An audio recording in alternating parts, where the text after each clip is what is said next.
అందరికీ నమస్కారం. Please do subscribe AP power news.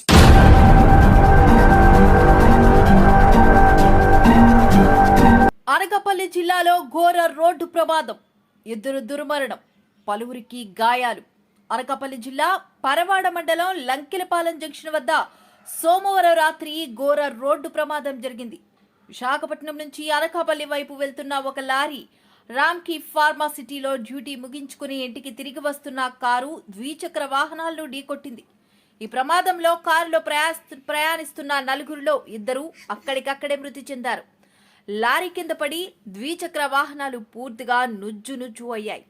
ప్రాథమిక అంచనాల ప్రకారం ఈ ప్రమాదంలో 4 నుంచి 5 మరణించి ఉండే అవకాశం ఉంది. లారీ బ్రేకులు ఫెయిల్ అవ్వడమే ఈ ఘోర ప్రమాదానికి కారణమని భావిస్తున్నారు.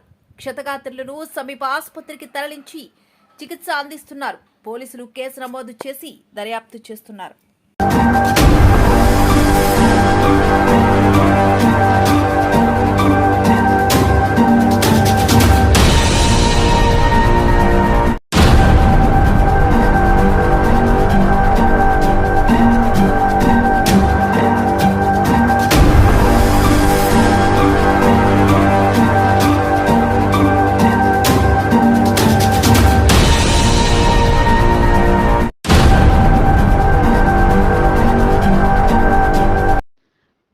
Subscribe our channel AP Power News.